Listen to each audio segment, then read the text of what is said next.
माननीय मोदी जी की लहर दिखाई पड़ती है। बोलना तो पडेगा ना। राज्य वगैरे जनतेच्या मनामध्ये भगवा रुजवा, पण कायद्याने अजून नाहीये। नमस्कार, आप देख रहे हैं मुंबई तक। आपके साथ मैं हूं स्वप्निल सारस्वत। मुंबई तक पर हम लेकर आए हैं अपनी खास चुनावी पेशकश चुनाव आला रे, जिसमें हम महाराष्ट्र और पूरे देश की चुनावी हलचल आपके सामने लेकर आते हैं। शिवसेना और बीजेपी गठबंधन में सब कुछ बहुत अच्छा चल रहा है। दोनों दल साथ में रैली कर रहे हैं। सामना में बीजेपी की तारीफें छप रही हैं। पालघर में तो बीजेपी ने शिवसेना को चुनाव लड़ने के लिए अपना सांसद तक दे दिया। पर एक सीट है जिस पर दोनों दलों में टकराव हो सकता है, जो है मुंबई नॉर्थ ईस्ट की सीट। अगर यहां से बीजेपी अपने सिटिंग सांसद किरीट सोमैया को टिकट देती है तो शिवसेना इसे बर्दाश्त करने वाली नहीं है। दरअसल किरीट सोमैया ने पिछले 5 सालों में बीएमसी में भ्रष्टाचार को लेकर जिस तरह से शिवसेना पर अटैक किए हैं, उसे शिवसेना कतई भूलने के मूड में नहीं है। यहां तक कि किरीट सोमैया ने उद्धव ठाकरे को मनाने के लिए उनसे समय भी मांगा, पर उद्धव ने साफ इनकार कर दिया है।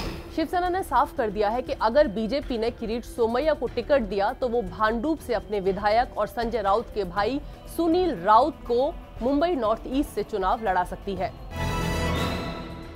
पश्चिमी उत्तर प्रदेश के मेरठ में प्रधानमंत्री नरेंद्र मोदी ने विपक्ष पर ताबड़तोड़ हमले बोले। प्रधानमंत्री ने पूछा कि देश को हिंदुस्तान से हीरो चाहिए या पाकिस्तान से। हिंदुस्तान को, हमारे देश को सबूत चाहिए या सपूत चाहिए। प्रधानमंत्री ने एसपी, आरएलडी और बीएसपी गठबंधन को शराब की संज्ञा दे डाली। प्रधानमंत्री नरेंद्र मोदी ने राहुल की न्याय योजना पर हमला करते हुए कहा कि जो लोग आपके खाते नहीं खुलवा सके, वो आपके खातों में पैसे पहुंचाने की बात करते हैं। इसके बाद ही कांग्रेस भी एकदम जवाबी हमले पर उतर आई और कांग्रेस ने प्रधानमंत्री को प्रपंच मंत्री कह डाला। इसके बाद अखिलेश यादव आए और उन्होंने कहा, आज टेलीप्रॉम्प्टर ने ये पोल खोल दी कि शराब और शराब का अंतर वो लोग नहीं जानते जो नफरत के नशे को बढ़ावा देते हैं।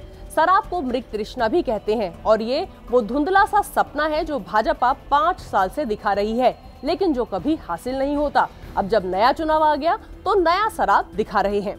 दरअसल प्रधानमंत्री की दी गई इस संज्ञा के बाद पूरे देश में आज डिक्शनरियां खुल गई और शराब का मतलब तो सबको पता है, लेकिन शराब का मतलब हम आपको बता दें कि ये एक तरह से मृग तृष्णा होती है। जैसे कि रेगिस्तान में होता है कि दूर से पशु को लगता है कि कहीं पानी है, लेकिन वो वाकई में होता नहीं है, ये उसे पास पहुंचने पर पता चलता है। तो शराब एक तरह की मृग तृष्णा है। प्रधानमंत्री पर मायावती ने भी हमला किया और अपने अंदाज में उन्होंने ट्वीट किया। पीएम ने आज मेरठ से लोकसभा चुनाव अभियान की शुरुआत करते हुए कहा कि मैं अपना हिसाब दूंगा, लेकिन विदेश से कालाधन वापस लाकर गरीबों को 15-20 लाख देने और किसानों की आय दोगुनी करने वाले हिसाब किताब दिए बिना ही मैदान छोड़ गए। शत्रुघ्न सिन्हा की स्थिति अजीब सी हो गई है। वो कांग्रेस में शामिल होने के लिए पूरी तरह तैयार है, लेकिन वो पटना साहिब से ही चुनाव लड़ना चाहते हैं और महागठबंधन में ये सीट आरजेडी के हिस्से में आई है और आरजेडी इस सीट को छोड़ने के लिए बिल्कुल भी तैयार नहीं है। इसीलिए शत्रुघ्न के लिए कांग्रेस ने आज वेलकम प्रेस कॉन्फ्रेंस रखी थी, जिसे एन मूवमेंट पर कैंसिल कर दिया गया। इसके बाद शत्रुघ्न सिन्हा सीधे राहुल गांधी से मिलने पहुंच गए।